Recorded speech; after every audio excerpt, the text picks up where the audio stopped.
Hey, what's up guys, this is DarkArmedAlliance, and today I'm going to be doing a update video of my Skull Servant deck profile because Skull Servants actually just got new support in the form of White Princess. So, without further ado, let's get into it. Now, this deck really doesn't need an extra deck, so anything that you guys see in the extra deck is kind of just suggestion. There are a few in here that are like, hey, yeah, I need that, but some of them you really don't need. But let's get into it, guys. And before we get into it, guys, don't forget to like, comment, and subscribe on this video and tell me what you think. So let's get into this. So first off, you're going to play 3 copies of Mr. Bad Bones himself. You're going to play 3 copies of Skull Servant. He's just a vanilla 300 attack, 200 defense. Pretty nice card, level 1. You know, I mean, in anything else he'd be total garbage, but in here he boosts up your King of the Skull Servants. Which, speaking of King of the Skull Servants, here is your 3 King of the Skull Servants. We're going to always play 3 of him. For every Skull Servant in the graveyard, he gains 1,000 attack. And all of the monsters that I'm going to put next until I say are going to be counted as Skull Servants in the graveyard. So I believe the max he can get up to is like 13,000, which is ridiculous. One swing wonder, really. And he's really a ridiculous card. If he's destroyed by a result of battle, you can remove from play 1 other King of the Skull Servant or Skull Servants in your graveyard and special summon him back. Basically, he comes back with 1,000 less attack. But let's be honest, if you bring him out, he's going to be at least at 4k. And he's a level 1 that can just be normal summon. If you ever normal summon him and he doesn't have that big of attack, you're doing something wrong at Skull Servant. So he's really never going to come out with low attack points. So he's not going to get destroyed by battle. So you really don't come into that effect. So here is the new card. White Princess. Her effect is that when she's normal summon, you can send a White Prince from your deck to the graveyard, which White Prince has a really wicked effect, and I'll put him down next so I can kind of go through his effect. But her other effect is that she can be sent from the hand to the graveyard, and then every card on the field loses attack and defense equal to their level/rank times 300. So if your opponent has like a level 8, 3 times 8, that's 2,400. They're going to automatically lose 2,400. Any level 4 monster is going to go ahead and lose 1,200, which is going to be ridiculous. If your opponent has a big monster and your Skull Servant, you know, comes out and it's at 9,000 and they reduce it down by discarding this, he's going to go up to 10, and then they're going to lose a lot of attack points by just sending this to the graveyard, which is ridiculous. Then I play 3 copies of White Prince. White Prince, he is pretty nice because when he's sent to the graveyard, his special effect is that if he is sent to the graveyard, then you can send a Skull Servant and a Lady in Right to the graveyard directly from your deck. So he comes out, basically makes your King of the Skull Servants 300, or 3,000, I mean, which is really nice. And the other thing is you can banish 2 Skull Servants in the graveyard and special summon a King of the Skull Servant from the deck, which is really cool. And he counts as a Skull Servant when he's in the graveyard as well. So all of these so far count as Skull Servants when they're in the graveyard, which is super nice. Then we play 3 copies of Lady in Right. Lady in Right, her effect is really unique, actually. She makes it so Skull Servants on your side of the field are unaffected by, face-up level 3 or lower zombie-type monsters except the Lady in Right cannot be destroyed by battle and are unaffected by the effects of spell and trap cards.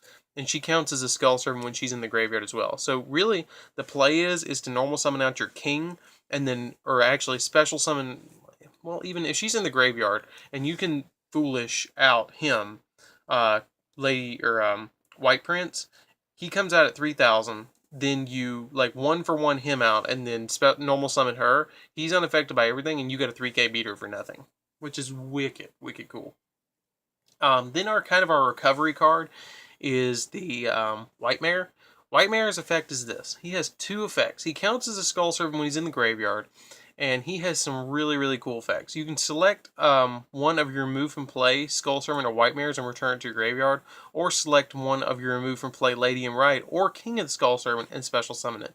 So we're really not that worried about banishing our cards because our White Mares can bring them back. So if we have like a King of the Skull Servant that we send to the graveyard, banish it off of White Prince, special summon that a Skull Servant, King of the Skull Servant from the deck, activate White Mare, discard it, and then special summon out a second Skull Servant, King of the Skull Servant, which is really wicked. But that's all the Skull Servants. So it's 3, 6, 9, 12, 15, 18. So he can go up to 17,000, which is humongous. humongous for just one monster, if you can get them all in the graveyard except for one of them. 17,000. That is humongous. Then we play 3 copies of Mizuki, because this is his entire zombie deck, and he counts as like a monster reborn when he's in the graveyard, and he's really easy to send to the graveyard. We play 3 copies of Unizombie, which is, again, a awesome zombie card, and pretty much a staple in any sort of zombie deck. With Unizombie, its effect is that you can send a zombie monster from the hand to the graveyard to make a zombie on the field go up by 1 level. And you can also, once per turn, send a zombie from the deck to the graveyard to make all your zombie, or not all your zombies, but one zombie go up by 1 level, which is pretty nice because it helps with your synchro plays, because this is a tuner.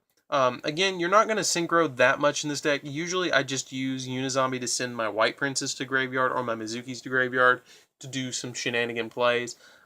You will, on the off chance, like for instance, I've done it before, where I would send Unizombie, or normal summon Unizombie. I would 1-for-1 out my White Prince. I would bring this up by 5, send this to graveyard, or send another White Prince from deck to graveyard, send a Mizuki from hand to graveyard, synchro these 2 away. You know, that's 2-4 Skull Servants in grave, plus these 2 that are winning grave, and that's 6,000 right there. Banish 2, special summon a king, and it comes out at 4k, and I've got this, and I synchroed it with this to make, you know, Shogun Saiga or something like that, or the level 6 one. But the last 2 monsters, getting off sidetrack, last 2 monsters, I don't know where to put them because this is such a high monster count, is 2 copies of Shiranui Solitaire. Some people play 3, I just like 2 in this deck, because you're already playing so many monsters.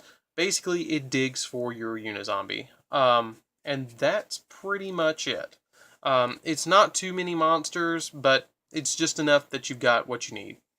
And that's it. So let's get into these spells really quick. Let me bump into them. That's a hell of a lot of monsters. So first off, we play 1 copy of Foolish Burial.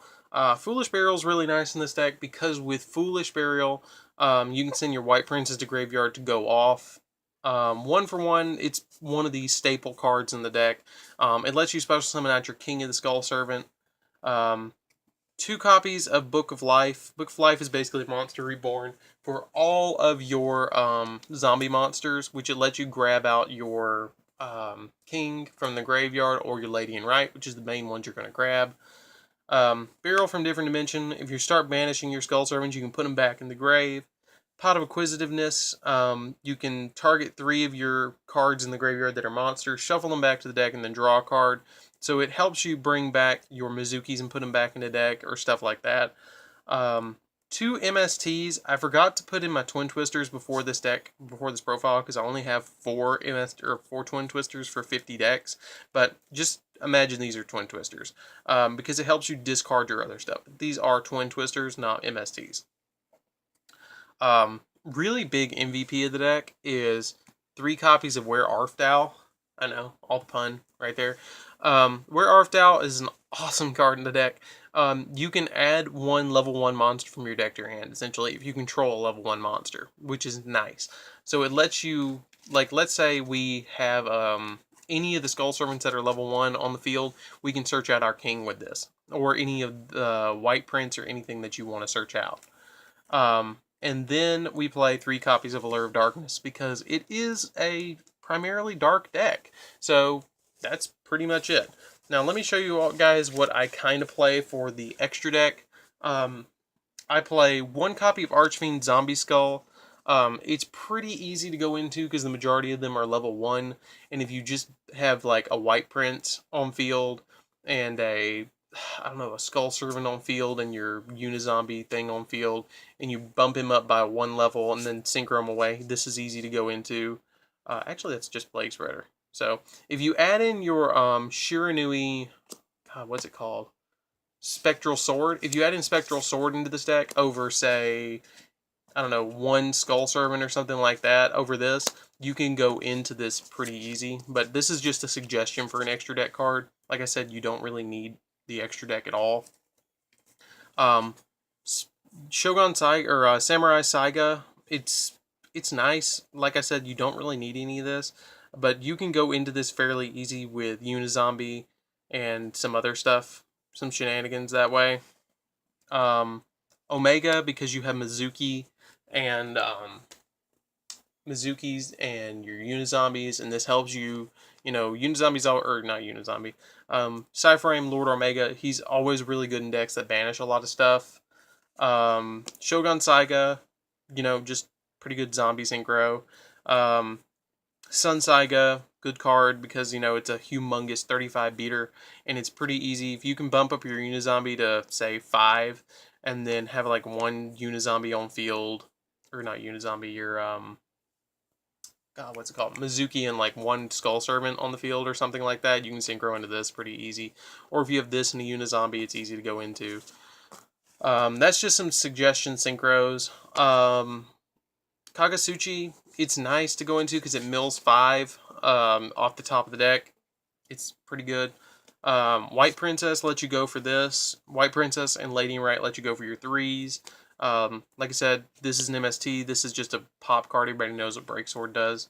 If you banish some stuff and you can get out your... Like, let's say you have a Lady in Right in hand and you normal summon it, and then you have a Book of Life in hand, you can Book of Life back, like your White Princess, overlay them into this, and if you have a Banished King of the Skull Servant, you can bring it back. This is probably the best card to have with this deck, is Levier the Sea Dragon. Genuinely. Dante, 2 Dantes. I mean, Dante's pretty good to have in the deck. Dullahan, because they're all level 1s. And then Utopic Future, because really none of these are numbers, so you can use that. But, I mean, like I said, you really don't need the extra deck. That's why I kind of just threw some cards in here that were just some suggestions. Like I said, again, with Archfiend Zombie Skull, you need Spectral Sword, and I think I just took Spectral Sword out. That's why it was like that. But if you wanted to put Spectral Sword in, drop like a Were Arfdow or something and pop it in, and then you can mill it with Unizombie and stuff like that. But, I mean, it's not really needed in this deck. You just don't need the extra deck at all. I don't. But anyways, guys, this is Dark Armed Duelist. We don't need this at all. This is King of the Skull Servants deck. I mean, it's so cheap to build, too. It's like, this whole deck was like $50 at the most. But anyways, guys, this is Dark Armed Duelist. Don't forget to like, comment, and subscribe down below, and join DarkArmedAlliance, and I'm out. See you later, guys.